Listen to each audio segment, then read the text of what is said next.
She saw everyone ignore the Mafia boss Toddler daughter until she asked him to dance. If this story's got you hooked, make sure to hit that subscribe button and tell me in the comments where you're watching from, because tomorrow I've got another story coming your way that's just as thrilling, maybe even better. You definitely don't want to miss it.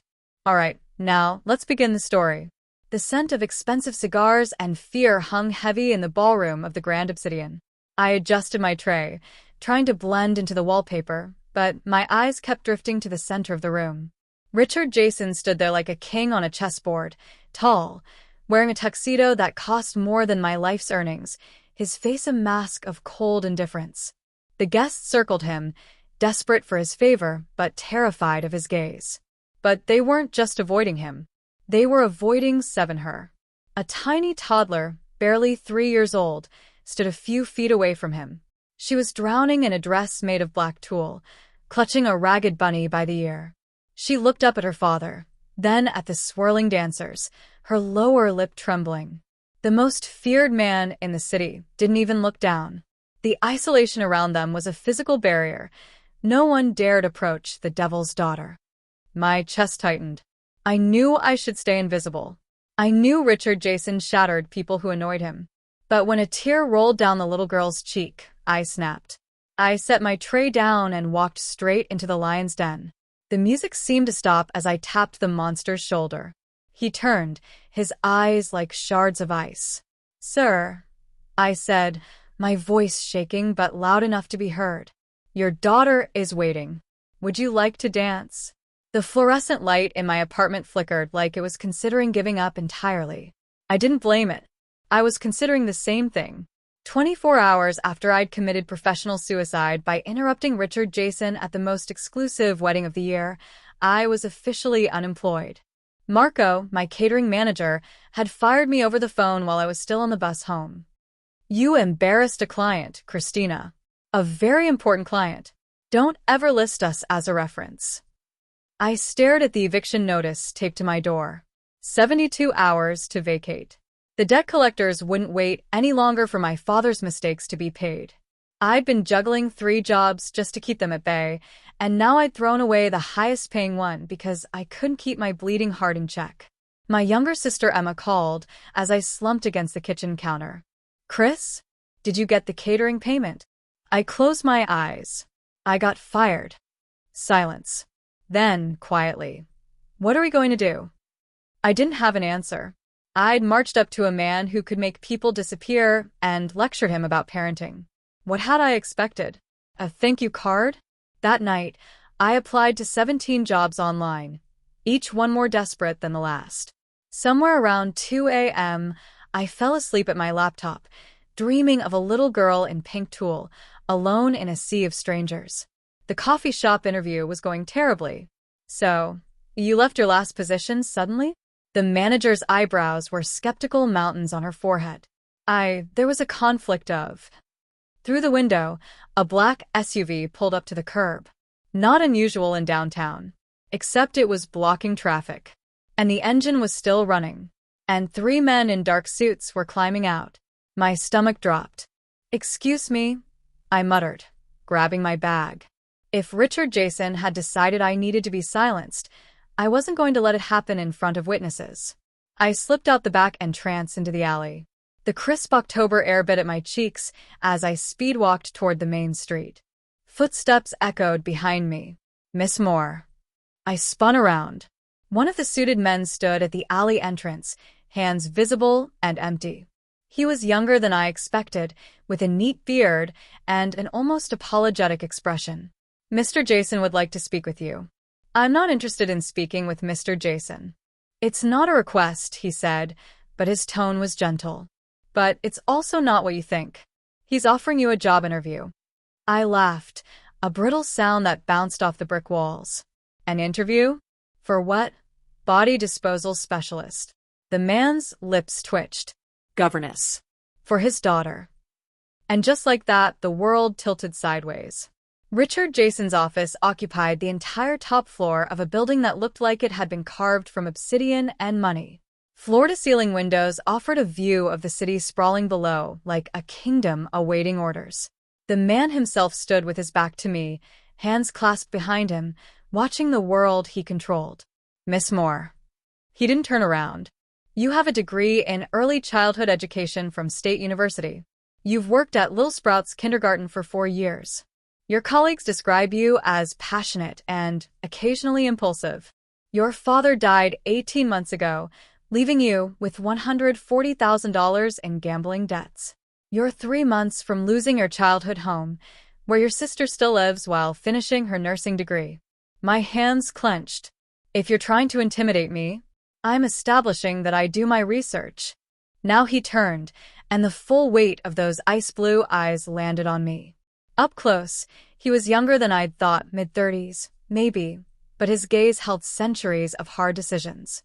You were right. At the wedding. I blinked. What? I don't know how to be a father. The admission seemed to cost him something. My daughter Bella is 3 years old. Her mother died in childbirth.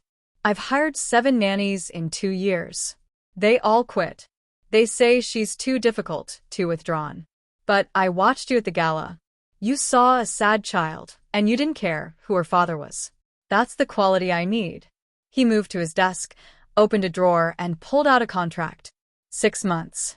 You'll live in the penthouse full-time. I'll pay you $15,000 a month, plus clear your father's debt immediately. In return, you help Bella become less afraid of the world. And of me. I should have run. Every instinct screamed that this was a trap, that you didn't enter the den of a monster and expect to leave unscathed. But I thought of Emma, of the eviction notice, of a little girl who'd looked at her father like he was a stranger. I have conditions, I heard myself say. Richard Jason's eyebrow rose a fraction of an inch. Go on. I won't lie to Bella about who you are or what you do. Age-appropriate honesty. And if I think something you're doing is hurting her, I tell you and you listen. Those are non-negotiable. For a long moment, he studied me like I was a puzzle he was deciding whether to solve or destroy. Then, he pushed the contract across the desk. Welcome to the family, Miss Moore. The penthouse wasn't a home. It was a maximum security exhibit of wealth. Cameras in every corner. Guards stationed at the private elevator. Windows that I suspected were bulletproof. The living room alone was larger than my entire apartment, decorated in cold grays and blacks with furniture that looked designed more for intimidation than comfort. And in the center of it all, sitting on a white leather couch with her ragged bunny, was Bella. She looked up when I entered, her dark eyes, her father's eyes, assessing me with a wariness that broke my heart. She was wearing a perfectly pressed dress, her hair in neat braids, looking like a doll positioned on a shelf. Hi, Bella, I said softly, crouching a few feet away. My name is Christina. I'm going to be staying here for a while. Is that okay? She stared at me. Then, slowly, she held up her bunny. This is Mr. Flopsy, she whispered, her voice rusty from disuse. He doesn't like loud noises. That's good to know, I said seriously. I'll make sure to be quiet around Mr. Flopsy. The smallest smile ghosted across her face before disappearing. Richard appeared in the doorway, and Bella's entire body tensed. He noticed. I saw the flicker of pain in his eyes before the mask slammed back down, but he didn't know how to fix it.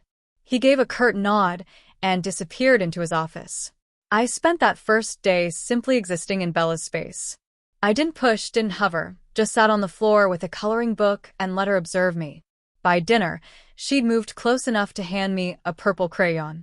That night, after I'd tucked Bella into her princess-themed bedroom, the only room in the penthouse that showed any warmth, Richard found me in the kitchen making tea.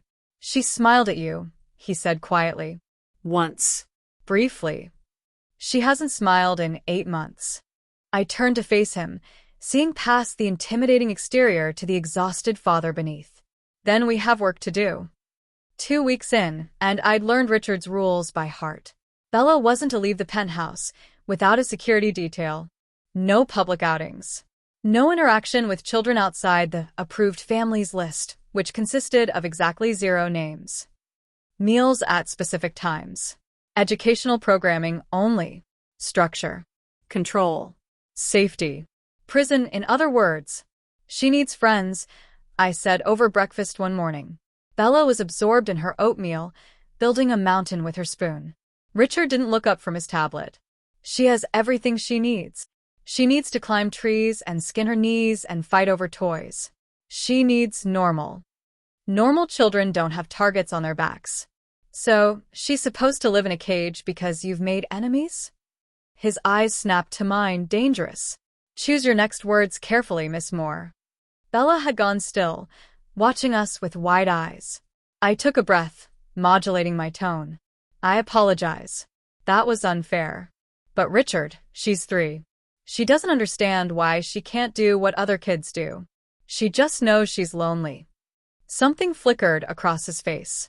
I'll think about it, which was why, 3 days later, I found myself in a public park with Bella, surrounded by a perimeter of guards trying very hard to look like they weren't guards.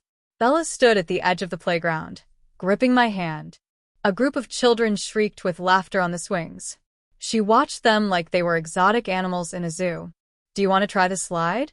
I asked gently. She nodded but didn't move. I'll go with you. We climbed the ladder together, Bella's small hand sweaty in mine. At the top, she looked down at the steep slide and back at me, terrified.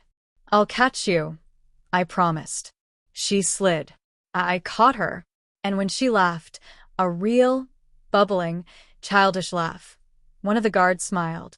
Richard was waiting in the penthouse when we returned, and his expression told me he'd been tracking us the entire time. But before he could speak, Bella ran to him, chattering about the slide and the swings and the dog she'd seen. He looked at me over her head, and for the first time, I saw something other than ice in those eyes. Gratitude. The fever spiked at 2 a.m. I'd been half asleep on the couch. I'd taken to sleeping in the living room so I could hear Bella if she needed me, when I heard her crying. By the time I reached her room, she was burning up, clutching Mr. Flopsy and sobbing. It hurts, she whimpered. I was scooping her up when Richard appeared in the doorway in sleep pants and nothing else. His hair was disheveled, his face stripped of its usual control.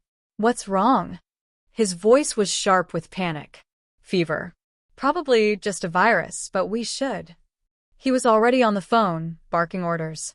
Within 20 minutes, a private doctor was in the penthouse, examining Bella while Richard paced like a caged animal. It's a common cold, the doctor assured us. Fluids, rest, and children's fever reducer. She'll be fine in a few days. After the doctor left, I sat with Bella, reading her stories in a soft voice and placing cool cloths on her forehead. Richard hovered in the doorway, useless and clearly hating it. You can come in, I said quietly. She needs to know you're here. He approached like the bed might explode, sitting stiffly on the edge. Bella's eyes opened, glassy with fever. Daddy, she whispered. His entire body tensed. Yes, princess. Don't go. I watched his face crack, just slightly. I won't. We took turns through the night. By dawn, Bella's fever had broken, and she was sleeping peacefully between us. Richard looked at me across her small body. I don't know how to do this, he admitted, his voice raw. My father. He taught me how to run an empire. He didn't teach me how to love it. She doesn't need an empire, I said. She just needs you. Later, when Bella was asleep in her own bed and the sun was rising over the city, Richard found me in the kitchen. He poured 2 glasses of whiskey without asking, sliding one across the counter.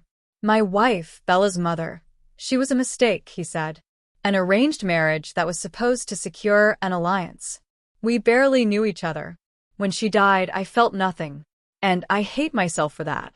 But when I look at Bella, he swallowed hard. She deserves better than me. She deserves all of you, I corrected. The good, the bad, the uncertain parts. Children don't need perfect. They need present. He studied me for a long moment. How did you get so wise? I had a terrible father too, I said. But I learned that sometimes broken people raise the best adults, because we know what not to do. We drank in silence as the city woke up below us, and something shifted between us. Something dangerous and warm and entirely inappropriate for an employer and employee. I should have been afraid. I wasn't. Absolutely not. Richard stood in my doorway holding a garment bag, his expression caught between exasperation and amusement. It's not a request. I'm the governess. I don't go to your mob events. It's a charity gala, not a mob event. And Bella asked for you. She won't go without you. That stopped me. In the 6 weeks I'd been here, Bella had transformed from a ghost of a child into a vibrant, chattering little girl who climbed on furniture and asked 1,000 questions and actually hugged her father goodnight. The idea of regressing that progress because I was too proud. Fine, I sighed. But I'm wearing my own clothes. No. He hung the garment bag on my door handle. You're going as my guest, not my employee. Wear the dress. It was a deep emerald green, elegant without being ostentatious, and it fit like it had been made for me. Because it had been, I'd learned that Richard's attention to detail extended to secretly having his tailor take my measurements. The gala was at the Grand Obsidian again, but this time I entered through the front door instead of the service entrance. Bella wore a silver dress that made her look like a fairy princess, and she gripped both my hand and Richard's as we walked in. People stared. The last time they'd seen me, I'd been holding a tray. Now I was arriving on Richard Jason's arm with his daughter between us, looking for all the world like a family. Let them look, Richard murmured in my ear. You earned your place here. Bella charmed everyone. She danced with her father, really danced this time, standing on his shoes as he waltzed her around the floor. She ate cake and laughed and showed off her new skills at conversation. And when an older woman asked who I was, Bella announced proudly, "That's Christina. She's my best friend." Later, during a quiet moment on the balcony, Richard found me watching the city lights. "You've given me my daughter back," he said softly. "She was never lost. She was just waiting for you to see her." He stepped closer, and I could feel the heat of him, smell the expensive cologne mixed with something uniquely him. "And what about you, Christina? What are you waiting for?" My heart hammered. This was the line. The boundary between professional and personal, between safe and catastrophic. "I don't know," I whispered. He reached up, tucking a strand of hair behind my ear. "When you figure it out, let me know." The moment shattered when one of his men approached, whispering urgently in his ear. Richard's face went cold and hard. "Get her inside," he ordered. Now. The car ride home was tense. Richard sat rigid beside me, his phone pressed to his ear, speaking in clipped sentences. Bella had fallen asleep in her car seat, exhausted from the excitement. I watched the city blur past and tried not to think about how natural it had felt to stand beside Richard tonight. How right. The crack of gunfire shattered the window. Everything happened in slow motion and too fast. Richard threw himself across me, shoving me down as glass rained over us. The driver swerved violently. Bella woke screaming. More shots, the distinctive ping of bullets hitting reinforced metal. "Stay down." Richard's voice was in my ear, his body a shield over mine. I could feel his heart racing, matching my own terrified rhythm. The car accelerated, tires squealing. Bella's screams filled my ears. I couldn't reach her, couldn't comfort her, pinned under Richard's protective weight. It lasted maybe 30 seconds. It felt like hours. When we finally stopped, inside what looked like an underground garage, Richard slowly lifted himself off me. His tuxedo jacket was shredded, his arm bleeding from where glass had cut him. "Bella," I choked out. "I'm here, princess," Richard said, already unbuckling her. He pulled her into his arms, and she buried her face in his neck, sobbing. His eyes met mine over her head. "Are you hurt?" I shook my head, though I was trembling so hard I could barely speak. We were rushed into a safe house, a bland apartment that looked like a corporate rental. Richard's men swarmed, checking rooms, setting up security. Richard sat on the couch with Bella, rocking her gently while blood dripped down his arm onto the floor. "Let me see," I said, kneeling before him with the first aid kit someone had thrust at me. "I'm fine. You're bleeding on the couch. Let me see." He shifted Bella to one arm, extending the other. As I cleaned and bandaged the wound, Bella's sobs quieted to hiccups. "Is Daddy okay?" she whispered. "Daddy's okay," I assured her. He's tough. Like a superhero? Richard's jaw tightened. No, princess. Not a superhero. Then like what? Like a man who makes mistakes, he said quietly. And sometimes people get hurt because of those mistakes. After Bella finally fell asleep in the bedroom, Richard poured himself a drink with shaking hands.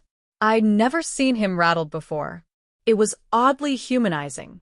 There's a leak in the organization, he said flatly. Someone gave up our route. The security details. Everything. They were trying to kill you. They were trying to kill all of us. He downed the whiskey in one swallow. This is what I was trying to protect her from. This is why I kept her isolated. And I let you convince me. Don't. I stood, anger replacing fear. Don't you dare blame yourself for giving her a normal life. Those people out there? They made the choice to shoot. Not you. Not Bella. And certainly not me. You could have died tonight, but I didn't. Next time you'll be more careful. You'll find the leak. You'll adapt. But you will not put Bella back in a cage because evil people exist in the world. He stared at me, and I saw the moment he broke. He crossed the room in 3 strides, hauling me against him. His kiss was desperate and fierce, and tasted like whiskey and fear and relief. I kissed him back, tangling my fingers in his hair, letting all the tension and terror pour out into this one reckless moment. When we finally broke apart, we were both breathing hard. This is a terrible idea, he said. Probably the worst I've ever had. I ruin everything I touch. Then I guess I'm already ruined. Morning light filtered through the safe house curtains. Bella was still asleep, curled up with Mr. Flopsy. Richard stood at the window, his shoulders tight with tension. I'm sending you away, he said without turning around. Both of you. There's a house in Switzerland. New identities. You'll be safe. I'd been expecting this. All night, I'd watched him retreat behind his walls, constructing the logic that would let him push us away. No. Now he turned, his expression incredulous. This isn't a debate, Christina. You're right. It's not. I cross my arms. I'm not leaving. You nearly died last night. So did you. So did Bella. And running away doesn't change that you have enemies. It just means Bella grows up thinking her father abandoned her again. I'm trying to protect. I know what you're trying to do. You're trying to protect us by isolating yourself, by going back to being the cold, untouchable Richard Jason. But here's the thing. I stepped closer. It's too late. Bella loves you. And I stopped, the words catching in my throat. Say it. His voice was rough. I love you. The admission felt like jumping off a cliff. I love you and I love Bella, and I'm not leaving just because things got dangerous. I knew who you were when I accepted this job. I'm choosing to stay. You're choosing to be a target. I'm choosing to be a family. Bella's sleepy voice came from the doorway. Christina? Daddy? Are you fighting? Richard and I both turned to see her standing there in her pajamas, Mr. Flopsy dragging on the floor. Richard knelt down, opening his arms, and she ran to him. No, princess, he said, his voice thick. We're not fighting. We're deciding things. Can we decide to go home? She asked. I miss my toys. Richard looked at me over her head, a question in his eyes. I nodded. Yeah, princess, he said. We can go home. 3 months later, the penthouse had changed. There were toys scattered across the living room, crayon drawings on the refrigerator, and the laughter of a 4-year-old echoing off the walls. Richard had found his leak, a lieutenant who'd sold them out to a rival family and systematically dismantled the threat. But more than that, he'd changed. He came home for dinner now. He read Bella bedtime stories. He'd converted one of his offices into a playroom and hired exactly 0 new nannies because he was learning to be a father himself. And me? I'd moved from the guest room to the master bedroom, my toothbrush next to Richard's, my books on his nightstand. We were navigating this strange new territory of being partners, parents, and something that looked suspiciously like love. Marry me. I looked up from the stove where I was attempting to make Bella's favorite pasta. Richard stood in the kitchen doorway, still in his suit from work, looking as nervous as I'd ever seen him. What? Marry me, he repeated. Not because it's logical or strategic or because Bella needs a mother, though she does.